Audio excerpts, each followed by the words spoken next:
This is an opinion editorial by Daniel Feldman, the CEO of Green Block Mining. In 2016, after I sold a gaming company that I founded with a high school friend to a group of former executives from Amaya Poker Stars, I was looking for the next thing to do. In 2017, I discovered Bitcoin. I would argue with my brother-in-law and father-in-law about the efficacy of cryptocurrency, but could not effectively support my position. So, to learn more and be able to better defend my pro-crypto stance, I started a blockchain and cryptocurrency meetup in New York City. I moderated discussions with curated speakers and hosted a post-meeting dinner, giving time for further discussion and networking. The meetup became popular. Investment banks, family offices, funds, startups, friends and a variety of interesting people regularly attended for 3 years until COVID-19 hit. I began each of my meetups with a play on the Fresh Prince of Bel-Air theme song, "Parents Just Don't Understand," by saying, "North Americans just don't understand." It was a way to introduce 3 stories that demonstrated both the global need for decentralized money and why North Americans do not innately understand this. I only gained this perspective by living outside the U.S., through my time living in Moscow as a student and then later as an expat worker.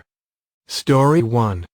In 1984, a teacher said that he could teach anyone the Russian past tense in 15 seconds, which convinced me to begin studying Russian in high school at Buckingham Brown and Nichols in Cambridge, MA in 1990. I spent the first semester of my junior year in college on a study abroad program in Moscow, USSR at the Pushkin Institute for the Study of Foreign Languages. Students from all over the world studied and lived together in the 2 dormitories, separated by socialist and non-socialist countries. It was a fascinating time during the final months of the USSR. The first McDonald's and a Pizza Hut had opened. The official ruble-dollar exchange rate was $2 for 1 ruble, but on the black market you could get 64 times that, 32 rubles for $1. You had to make at least 1 exchange at the official rate to get a bank receipt to show that you had at least some rubles via a Soviet bank, but afterward you could trade on the black market.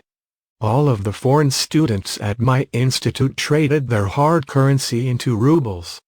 This was made easy because Mustafa, a much older student from Uganda who lived on the 11th floor of our dormitory, was a money trader.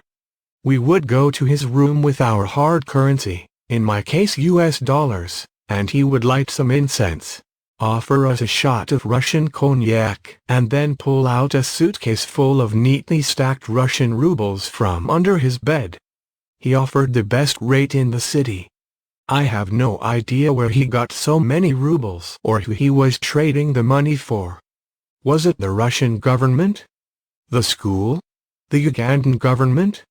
I will never know, but it made for easy and safe access to rubles.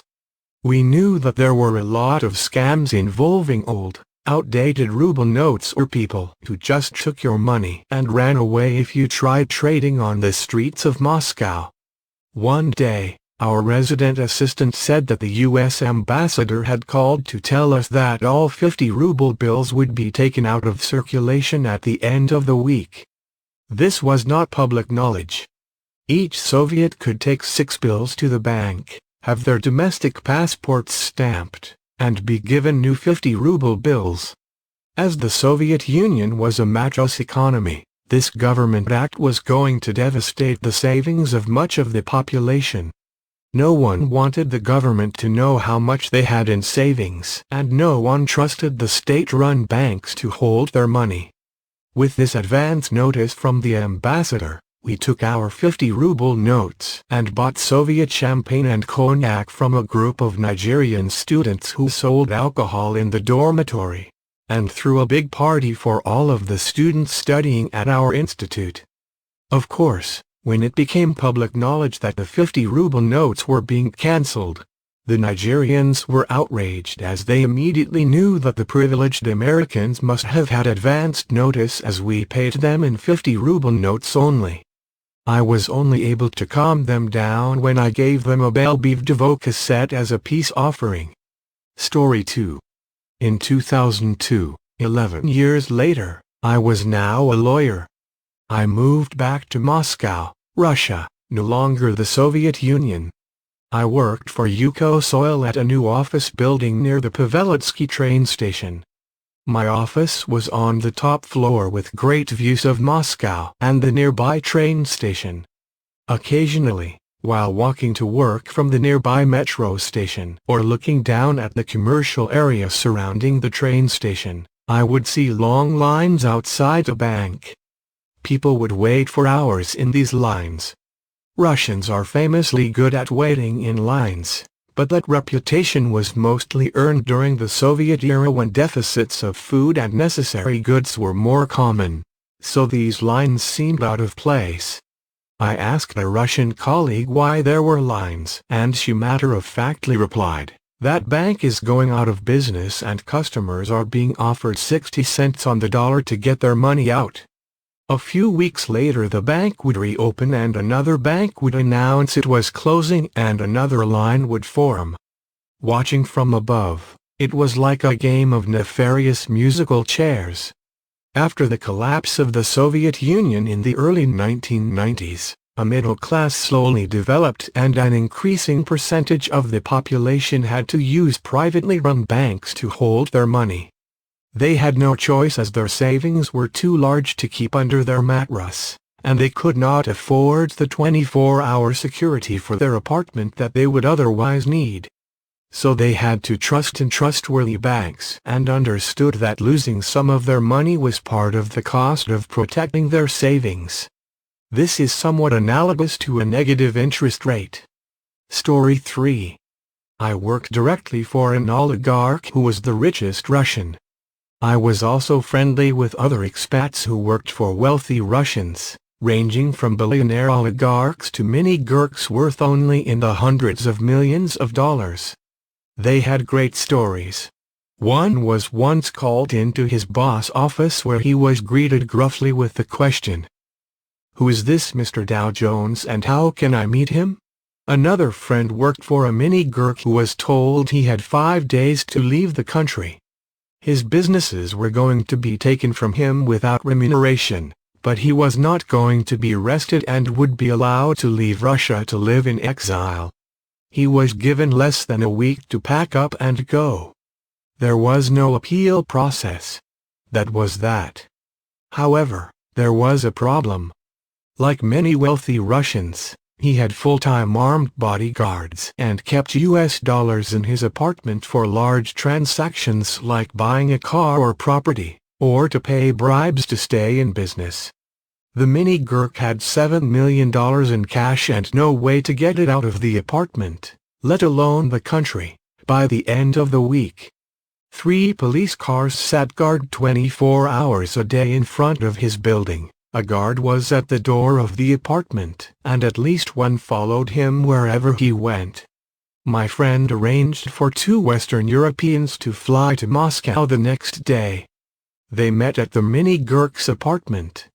The 2 men arrived in slim-fitting black suits with white shirts, monochromatic black ties and awesome shoes. One each brought a thin black leather briefcase. No change of clothes. No extra luggage. They did not book hotel rooms. They ate their meals in the apartment. They spent 44 hours in the apartment and then were driven directly back to Sheremetyevo Airport, one of the 2 commercial international airports in Moscow. Nothing was left behind and nothing was taken. Soon after, the mini-gurk, accompanied by my friend and bodyguards, left the building. The mini-gurk tapped one of the police car windows with a toothbrush and said, "Gotif, poyakali," which means, "I'm ready, let's go." He got into his Mercedes G-Wagon, without any luggage, and was driven to Domodedovo Airport, the other commercial international airport, and left Russia. 2 of the police cars escorted him to the airport. The third car stayed and the officers got out of their car and walked into the apartment building, and I assume they went right to the Mini Gurk's apartment. That much money has a distinct smell. It smells like vomit from being handled so many times. I am sure they could smell the money that had been in the apartment. They likely searched for it, but I know that they did not find it. It was not in the walls. It was not in the furniture. It was not below the floorboards. It was not on the roof, and it had not been thrown out of a window. It was gone. Conclusion. As a reminder, I tell these 3 stories to demonstrate why North Americans just don't understand. The first story is an example of life in a country where the government-controlled currency cannot be trusted. We have no concept of that here in North America with our access to the almighty dollar that serves as the world's reserve currency. But try to imagine how unsettling it would be without that stability. The second story serves as an example of living in a society where banks cannot be trusted and where FDIC insurance does not exist. Saving money is disincentivized because you cannot safely store it. Not having a safe store of value means that retaining liquidity has a massive effect on both daily life and long-term planning. The government has the ability to control its population if the people do not have a backstop of savings. Bitcoin creates a trustless ability to save and move money. The last story emphasizes the difficulty of not being able to store value, while also limiting the ability to flee quickly with your assets. These issues are taken for granted by North Americans, but are common concerns in many other countries. Gold can be used to solve some of these problems, but not all. It is cumbersome to move, buy and sell, and it is not easily divisible. Bitcoin solves all of these problems. You can store your wealth easily without reliance on a third party. You can move easily around the world with it, without having to transport something tangible. You can divide it without damaging the remaining amount, and you can spend it or convert it into fiat currency with the push of a button. All without having to physically carry it anywhere. There is no trying to carry a sack of gold onto a plane, no hiding it in a false bottom suitcase, no burying it in the backyard, no going to a gold dealer to try to sell it.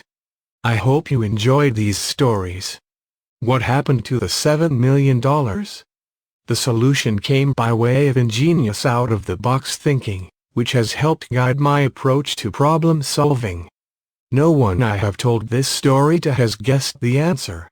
If you have a guess, please reach out to me because I would love to finish the story for you. And note: 1. I mention awesome shoes, as the customs officials, usually older women, at Moscow airports, are trained to look at arriving passengers' shoes to see if they match those wearing an expensive watch. If the shoes are subpar, the officials assume that the person has been paid to bring the watch to Moscow without paying the tax on new goods. The box and paperwork would be carried by someone else,